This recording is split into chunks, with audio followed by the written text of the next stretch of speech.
Assalamualaikum warahmatullahi wabarakatuh. Salam guru penggerak.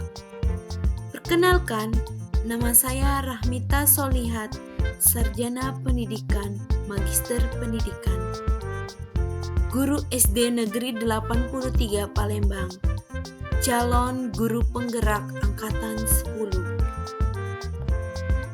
Di video kali ini, saya membuat tugas 1.1.A.6 Modul 1.1 Demonstrasi kontekstual mengenai pendidikan berpihak pada murid dan implementasinya di sekolah.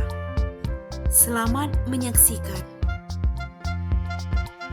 Tujuan pendidikan menurut Ki Hajar Dewantara adalah menuntun anak menjemput kodratnya, yaitu kodrat alam dan kodrat zaman. Kedua kodrat tersebut merupakan dasar pendidikan yang bertujuan untuk mencapai keselamatan dan kebahagiaan hidup yang setinggi-tingginya, baik sebagai manusia maupun sebagai anggota masyarakat. Sesuai dengan pemikiran Ki Hajar Dewantara, guru harus mampu menuntun murid sesuai kodratnya. Guru juga harus berpihak pada murid. Guru harus memahami karakter murid. Dan guru harus paham tujuan pembelajaran. Berikut ini adalah trilogi pendidikan yang telah dirumuskan oleh Ki Hajar Dewantara. Yang pertama, Ingarso Sungtolodo, yang artinya sebagai seorang pendidik, jika berada di depan, maka dia harus memberi contoh, baik dalam bersikap maupun dalam bertindak. Yang kedua, Ing Madya Mangunkarso, yang artinya sebagai seorang pendidik, jika berada di tengah, memberi semangat supaya peserta didik tetap bersemangat dalam menjalankan tugas sebagai seorang peserta didik. Yang ketiga, Tutwuri Handayani, yang artinya sebagai seorang pendidik, jika berada di belakang, maka akan memberi dorongan, baik berupa dukungan.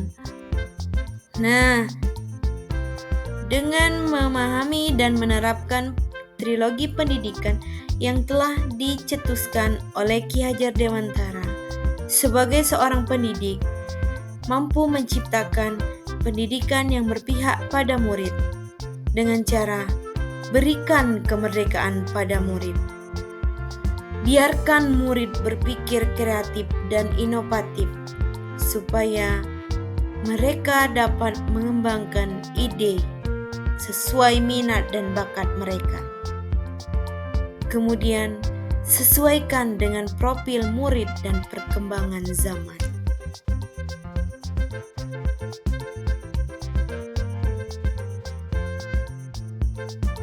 Di SD Negeri 83 Palembang sudah menyediakan kegiatan ekstrakurikuler.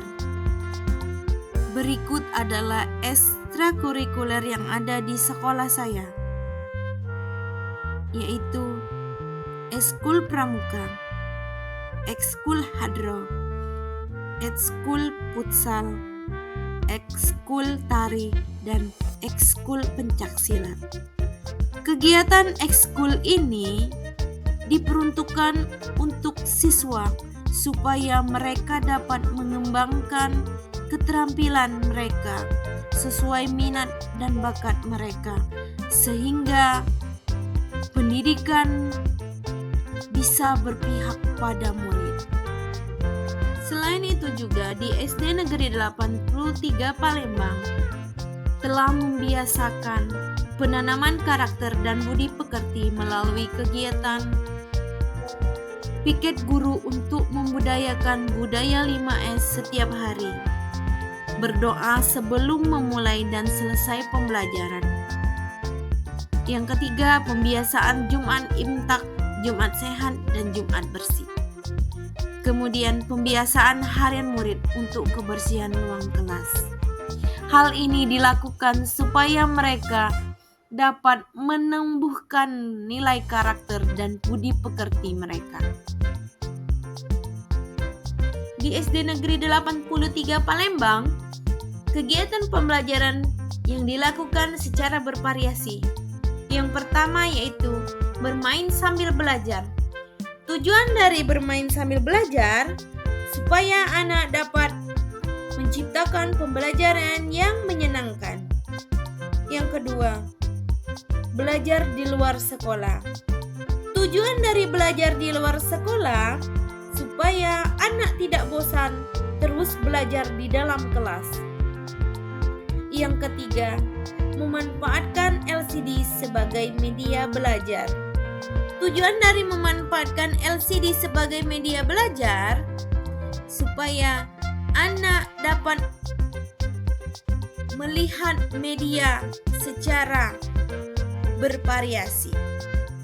Dan yang keempat, belajar secara kontekstual. Kegiatan belajar secara kontekstual ini dilakukan supaya anak dapat melihat bahwa di lingkungan sekitarnya itu merupakan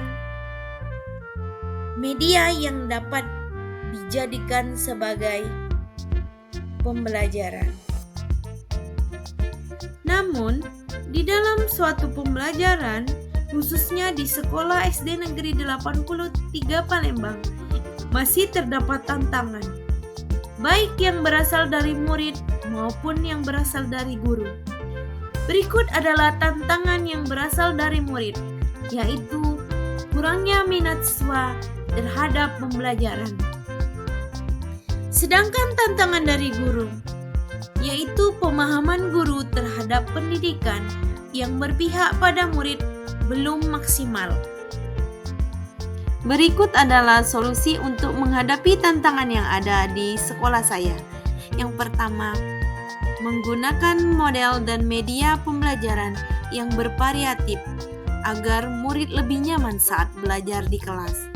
Yang kedua, melakukan pengembangan diri guru dengan cara mengikuti berbagai kegiatan pelatihan, seminar, atau workshop untuk dapat mengembangkan keterampilan dan menguatkan pemahaman tentang pendidikan yang berpusat pada murid.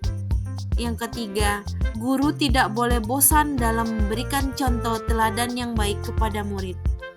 Dan yang keempat, guru harus menuntun murid, bukan menuntut murid, sehingga murid dapat mengembangkan potensi yang ada melalui minat dan bakat yang dimilikinya. Akhir kata, jadilah guru yang selalu menuntun, memberikan teladan, dan memberikan pembelajaran yang berpihak pada murid. Terima kasih sudah menyaksikan video ini. Salam guru penggerak. Wassalamualaikum warahmatullahi wabarakatuh.